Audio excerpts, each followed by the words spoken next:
నమస్తే, welcome back to money Shreemani channel. ఇవాళ నేను గోంగూర పప్పు చేస్తున్నాను. గోంగూర పప్పు ఒక్కొక్కరు ఒక్కో విధంగా చేస్తారు. నేను ఎలా చేస్తానో రండి చూద్దాం. గోంగూర పప్పు చేయడానికి 1/2 కప్పు కందిపప్పు తీసుకున్నాను. కొద్దిగా పచ్చిశనగపప్పు వేసుకున్నాను. ఈ రెండింటిని వాటర్ వేసి మంచిగా క్లీన్ చేసుకోవాలి. పప్పును వాటర్తో మంచిగా క్లీన్ చేసుకున్న తర్వాత టొమాటోస్ని ఈ విధంగా కట్ చేసుకొని వేసుకోవాలి. ఇక్కడ నేను 2 టొమాటోస్ తీసుకున్నాను, మీడియం సైజు. అలానే 2 గ్రీన్ చిల్లీ తీసుకున్నాను. అలాగే వెల్లుల్లి రెబ్బలు 3. తర్వాత కొద్దిగా కారం పొడి, కొద్దిగా పసుపు తర్వాత గోంగూర వేసుకోవాలి. ఇక్కడ గోంగూర మనం కందిపప్పుని 1/2 కప్ తీసుకున్నాం కదా కప్పుతో, ఇక్కడ 2 కప్పుల గోంగూర తీసుకున్నా ఈ కప్పుతోటి. ఇప్పుడు వాటర్ వేసుకోవాలి. ఈ కప్పుతో 2 కప్పులు.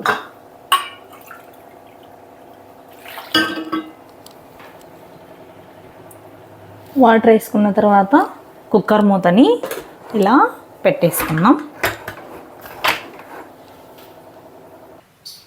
ఇప్పుడు మనం స్టవ్ ఆన్ చేసుకుందాం. ఇక్కడ మనం గోంగూర పప్పు 2 ఒకేసారి ఉడకబెడుతున్నాం కాబట్టి మనం ఒక 5-6 విజిల్స్ వచ్చేంత వరకు మనం వెయిట్ చేయాలి. ఒకవేళ సపరేట్గా ఉడకబెట్టే పాటైతే ఒక 3-4 విజిల్స్ అయితే సరిపోతుంది. మనకి కుక్కర్ విజిల్ వచ్చేలోపు మనం పోపుకి ఇక్కడ రెడీ చేసుకుందాం. చూడండి, చిన్న ఆనియన్ కట్ చేసుకున్నాను. అలాగే వెల్లుల్లి రెబ్బలు, వీటిని తొక్క తీయకుండా జస్ట్ అలా తీసుకున్నాను. అలాగే ఎండుమిర్చి. ఈ గోంగూర పప్పు చాలా మంచిదండి హెల్త్కి. చిన్నపిల్లలకి వారానికి 1 సారి లేదా 2 సార్లు అలా చేసి పెట్టండి. గోంగూరతో పప్పే కాదు, పచ్చడి అలా చేసి కూడా పెట్టండి, చాలా మంచిది. అలానే గోంగూర పప్పు మీరు ఎలా చేస్తారో కూడా నాకు కమెంట్ చేయండి. ఈ గోంగూర పప్పు దగ్గున్నప్పుడు పిల్లలకి పెట్టద్దండి. పిల్లలు కానీ పెద్దలు కానీ దగ్గున్నప్పుడు గోంగూర పప్పు తినద్దండి. ఈ గోంగూర పప్పు అన్నం, చపాతీ, జొన్న రొట్టె, రాగి ముద్ద వీటన్నిటిలోకి చాలా బాగుంటుందండి. ఎస్పెషల్లీ వేడి అన్నము, గోంగూర పప్పు, కాస్త నెయ్యి వేసి పిల్లలకి పెట్టండి, చాలా ఇష్టంగా తింటారు. మిమ్మల్ని పదే అడుగుతూ ఉంటారు కూడా గోంగూర పప్పు పెట్టు అని. సో మీరు ఖచ్చితంగా ట్రై చేయండి. చూడండి, విజిల్ స్టార్ట్ అయింది. 5-6 విజిల్స్ వచ్చిన తర్వాత స్టవ్ ఆఫ్ చేసుకున్నాను. ఇప్పుడు కుక్కర్ మూత తీసి చూద్దాం.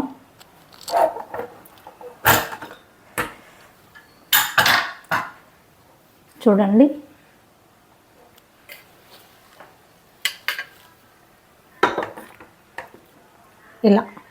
ఇలా మంచిగా ఉడికిపోవాలి.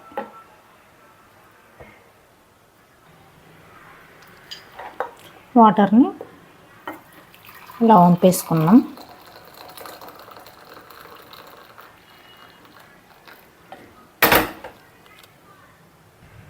ఇందులో క్రిస్టల్ సాల్ట్ యాడ్ చేస్తున్నాను. తర్వాత పప్పు గుత్తితో ఇలా ఎనిపేసుకోవాలి. పప్పుని ఈ విధంగా ఎనిపేసుకోవాలి. ఇప్పుడు మనం పోపుకి స్టవ్ ఆన్ చేసుకొని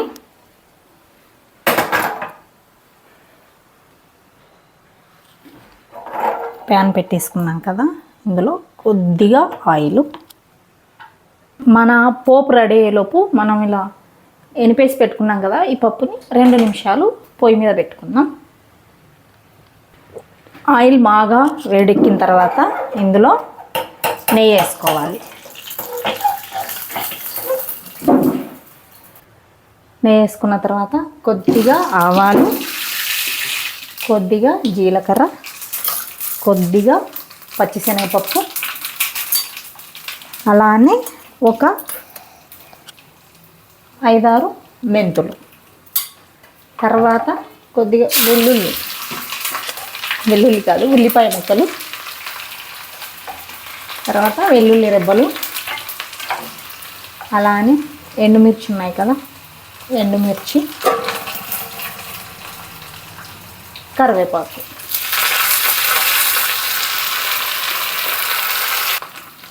అన్నిటినీ ఈ విధంగా వేపుకోవాలి. మరి మాడనివ్వకండి. ఇప్పుడు మనం స్టవ్ ఆఫ్ చేసుకోవాలి. ఇక్కడ చూడండి, ఈ వేడి వేడి పప్పులో మనం ఈ పోపుని వేసుకోవాలి.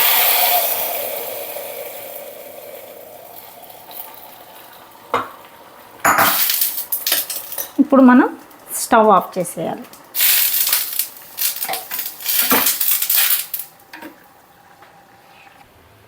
అంతే, మన గోంగూర పప్పు రెడీ అయిపోయింది. మీరు కూడా ఈ విధంగా ట్రై చేయండి. అలానే మీరు గోంగూర పప్పు ఎలా చేస్తారో కమెంట్ చేయండి. ఈ వీడియో మీకు నచ్చిందా? అయితే లైక్ చేయండి, షేర్ చేయండి, కమెంట్ చేయండి. Thanks for watching.